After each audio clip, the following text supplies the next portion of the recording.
Ladies and gentlemen, welcome to the content patch for the 23rd of October 2013. My name is TotalBiscuit with today's gaming news and comment. Coming up in the show, Dark Matter pulled from Steam after users discover it abruptly ends for no apparent reason, PlayStation 4 to cost the equivalent of $1,800 in Brazil, and the recently released Windows 8.1 update is causing problems with certain PC games. All this and the OC remix track of the day is coming your way right about now.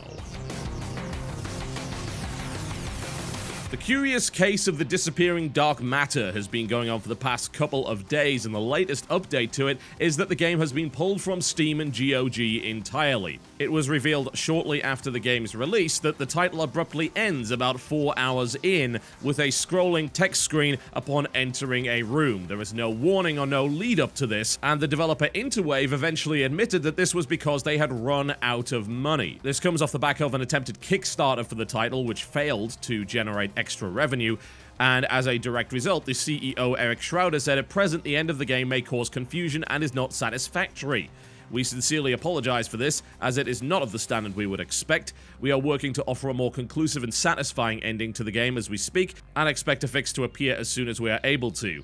However, this would appear to not be the case. It turns out that the vast majority of staff were actually let go from the company in July and August. The only people remaining at Interwave are 2 management staffers, and a Gama Sutra source indicated that the game's ending is being handled by a third-party company, so Lord knows whether or not that will actually ever see the light of day. The game was pulled from Steam and GOG, with the GOG guys putting out a statement which offered a full refund to anyone that was dissatisfied with the title. One would assume you're also able to contact Steam if you would like to have your title refunded.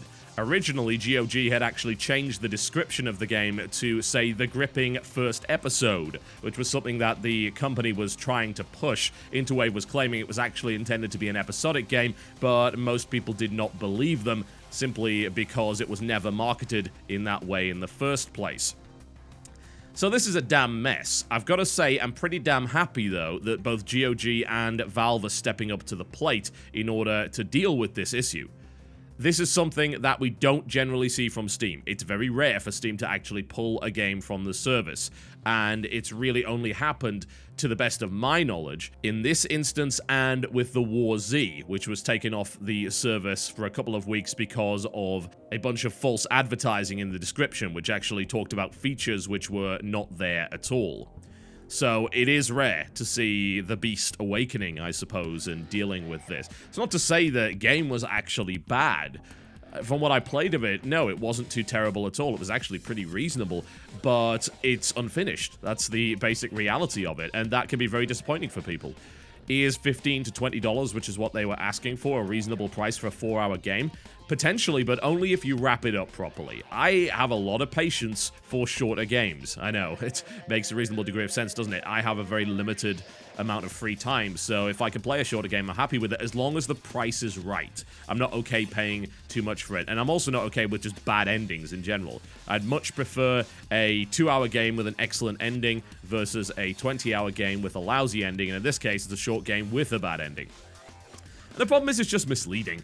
I think this could have been very easily released on early access. I'm really confused as to why they didn't, because you could have tossed that out, and you could have just said, look, it ain't done yet, but you can buy a bit of it, and we'll do that. Or they could have properly marketed it as an episodic game, and tried at least to put a decent ending on it, but it seems like this was published by Iceberg Interactive, and they said, look, this has got to go out. So I think really, as much as we're harping on the devs, it's really quite a sad situation for the developers here.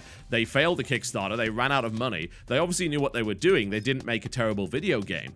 But all of their staff got let go, and their plan, according to the Gama Sutra source, was to rehire the people that they let go after they generated some revenue via Steam. It seems like they could have done that by using the early access system, but I have to wonder if Iceberg Interactive, who also publish games like Gas Guzzlers Extreme, Horizon, Starport Gemini 2, Star Drive, and things like that, are actually okay with it. It is not the first time that Iceberg Interactive would have released an early access game. Horizon is an early access game, and there's a couple more on their list as far as I can tell. So it's really odd. I still want to know why they decided to release it as a full game. Did they think people wouldn't notice? But it's only about 4 hours long. They were going to get to the end of that pretty damn rapidly, I think. So I don't really see why they would try and trick users into believing that. And as sad as it is for the developer, and I really do feel sorry for them, it's still screwing over the consumer. And ultimately, that's the thing which matters the most. That's the thing which you should be pointing at and saying, look, this is unacceptable. It takes a lot of nonsense to make Valve break from its usual policy of being the neutral storefront and not really getting involved in whether or not a product is mislabeled. They're actually pretty damn bad at that, and frankly, they should be getting just a little bit more involved. They're not entirely responsible for it, but since it is on their store, there is a degree of responsibility. They are the guys allowing that description to go off. They should at least be having a look at it, and they should be altering it where necessary. There's still no mention on the Steam page of it being episodic or anything like that. The only thing up there is a notice that says, currently there's a known issue at the end of the game. The developer is aware of the issue, and they are working on a patch as a solution, which is apparently not true, according to the Gama Sutra source. It's a third-party developer entirely. What a mess. They're certainly not helping anyone here. This is the kind of thing that gives people rationale, rhyme, and reason to pirate games. It lowers trust in the indie development scene across the board, honestly. And that is a very unfortunate thing indeed. Brazilian gamers are not happy, and rightfully so by the looks of it, since it has been revealed that the next generation consoles over there will cost significantly more than in other nations. And by significantly, I mean a hell of a lot more. The PlayStation 4 will in fact cost the equivalent of $1,800 US. Sony posted a message on their Brazilian PlayStation blog, which was translated to say that we heard you, and they then provided a graph which supposedly explained exactly why it cost as much as it did, which included a 63% cost coming from import fees and taxes. While it is certainly true that the import fees and taxes for Brazil are exceptionally high, this does not explain why the PlayStation 4 will cost significantly more than the Xbox One, which is reported to cost around $1,000, still obviously very high, but almost half the cost of the PlayStation 4 in that country. What really makes me scratch my head is that everywhere else in the world, it's the other way around. The Xbox One actually costs more than the PlayStation 4 in every other nation on the planet. So far, there doesn't appear to be an explanation as to why this is. The speculation would be that the console may be being manufactured in Brazil. Apparently having a plant over in that country which makes the hardware would eliminate the import tariff, but nothing's really been confirmed as of yet. This is a very odd thing indeed. And honestly, it is, I would imagine, exactly why PC gaming is so popular there. This is not the first time that consoles have actually cost way more in Brazil than they should have. The original cost of the Xbox 360 in Brazil was shockingly high as well, matching around the price of the Xbox One when it eventually came out over there. And even to this day, some of the very basic models are still retailing for around $400 to $500, which is not what I would call reasonable at all. As far as I can tell, unless there's going to be some fairly severe region restrictions on the online services, it seems like it would be cheaper to get on a plane to the US, buy your console, and come back. I have a feeling the grey market as a direct result of this is going to be absolutely thriving, unless some kind of restriction is put on the online service to prevent it. Oh god, well, to any of the Brazilian fans out there, I'm very, very sorry that you're having to deal with this nonsense, but welcome to the PC. We're kinda less unreasonable here. A bit. And finally, users are reporting several problems with the new Windows Update 8.1, which, needless to say, is for the Windows 8 platform, which involves unplayable mouse lag and cursor skipping. Apparently, this is affecting games such as Deus Ex Human Revolution, Call of Duty, Metro 2033, and Stalker Call of Pripyat, which are all games that don't use raw mouse input. So that's a little bit interesting to say the least. There would appear to be a fairly severe problem there, and as of yet, there is no official fix for it, although there are a couple of workarounds which improve things a little. This, unfortunately, is not helping the reputation of Windows 8 when it comes to being a gaming platform that has already been avoided by the vast majority of PC gamers because they simply do not see the need to update to it, and only recently has there been more interest in it because of DirectX 11.2 effects, which are not going to be available on Windows 7, so decreeth the mighty Microsoft.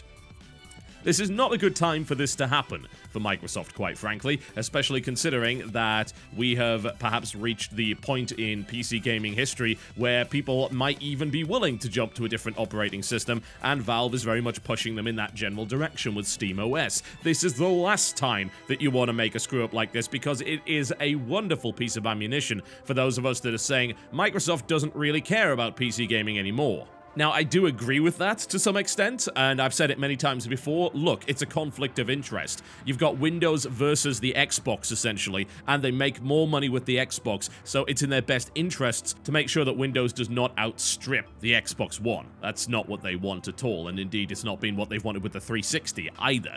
It's in their best interests. The majority of people that buy Windows are not gamers. That's the reality of the situation. It's such a popular operating system, and yet only a fraction of people are actually using it for gaming of any sort. So why on earth would you want to give that a boost when you're making more money from the Xbox platform and you're just pouring marketing and R&D into that thing?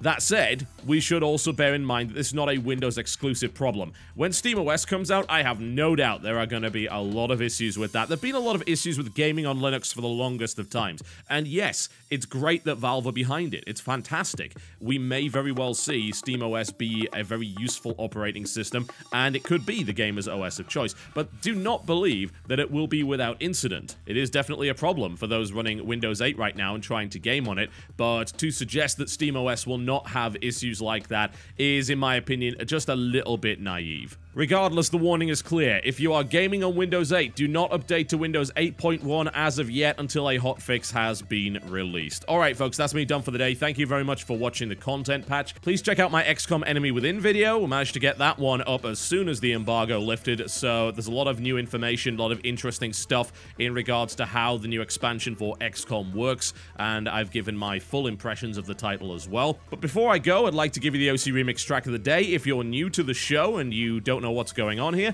we like to play a track from OC Remix, which is the biggest remix site for video game themes on the internet. They make some fantastic music, and it's all free. We play a new track every time we do one of these shows. So, in this particular instance, we're going to go with something a little bit classic. Strangely enough, the Sonic remixes on OC Remix kind of run the gamut between absolutely fantastic and sort of sitting in this ground where you wonder why exactly they did it in the first place, which is a little bit unfortunate, but in this case, I do really like what BiTMaP did with his remix, which is a little bit of a mashup here of the Metropolis Zone and Hydro City from Sonic 3. I think you'll like this one an awful lot. It's an oldie but goodie. This is now a 10-year-old remix from the site, and it's still one of my personal favorite Sonic tracks. So here you go. It's called Bottled Metro. You can download it for free in the description below this video, and I'll see you next time.